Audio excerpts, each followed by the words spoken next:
La verdadera historia de los tres cerditos. John Cheska, estadounidense. Seguro que todos conocen el cuento de los tres cerditos, o al menos creen que lo conocen.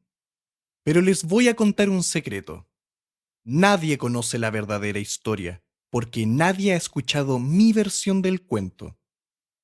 Yo soy el lobo silvestre B. Lobo. Pueden llamarme Sil. No sé cómo empezó todo este asunto del lobo feroz, pero es todo un invento. A lo mejor, el problema es lo que comemos. Y bueno, no es mi culpa que los lobos coman animalitos tiernos, tales como conejitos, ovejas y cerdos. Así es como somos. Si las hamburguesas con queso fueran tiernas, la gente pensaría que ustedes son feroces también. Pero como les decía, todo este asunto del lobo feroz es un invento.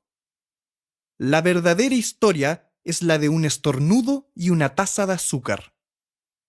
Hace mucho, en el tiempo de Había una vez, yo estaba preparando una torta de cumpleaños para mi querida abuelita.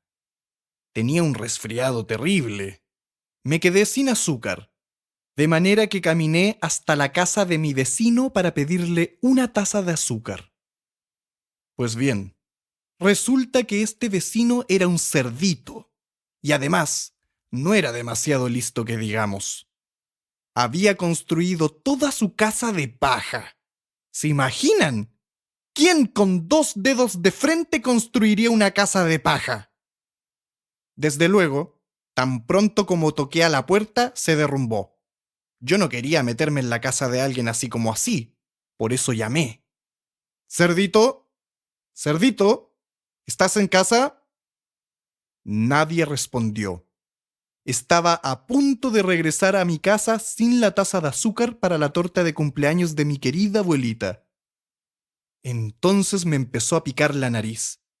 Sentí que iba a estornudar. Soplé y resoplé. ¿Y saben lo que pasó? La dichosa casa de paja se vino abajo. Y allí, en medio del montón de paja, estaba el primer cerdito, bien muertecito. Había estado en la casa todo el tiempo. Me pareció una lástima dejar una buena cena de jamón tirada sobre la paja. Por eso me lo comí. Piensen lo que harían ustedes si encontraran una hamburguesa con queso. Me sentí un poco mejor, pero todavía me faltaba mi taza de azúcar, de manera que me dirigí a la casa del siguiente vecino. Este vecino era el hermano del primer cerdito. Era un poco más inteligente, pero no mucho. Había construido su casa con palos de madera. Toqué el timbre en la casa de madera. Nadie contestó. Llamé. «Señor cerdo, señor cerdo, ¿está usted ahí?» Me contestó a los gritos. «¡Vete, lobo! ¡No puedes entrar! ¡Me estoy afeitando el hocico!» Apenas había puesto mi mano en el picaporte de la puerta cuando sentí que me venía otro estornudo. Soplé y resoplé, y traté de taparme la boca, pero lancé tremendo estornudo. Y no lo van a creer, pero la casa de este individuo también se vino abajo como la de su hermano. Cuando el polvo se disipó, allí estaba el segundo cerdito, bien muertecito. Palabra de lobo. No necesito recordarles que la comida se echa a perder si se la deja al aire libre. Por eso hice lo único que podía hacerse. Cené otra vez. ¿Acaso ustedes no se hubieran comido otra hamburguesa con queso? Me empecé a sentir horriblemente lleno, pero estaba mejor del resfriado. Y todavía no había conseguido esa taza de azúcar para la torta de cumpleaños de mi querida abuelita. De manera que me dirigí a la siguiente casa. Resultó ser el hermano del primer y segundo cerdito. Debe haber sido el genio de la familia. Había construido su casa de ladrillos. Toqué en la casa de ladrillos. Nadie contestó. Llamé. «Señor cerdo, señor cerdo, ¿Está usted ahí? ¿Y saben lo que me contestó este puerquito grosero? ¡Fuera de aquí, lobo! ¡No me molestes más! Vaya falta de modales.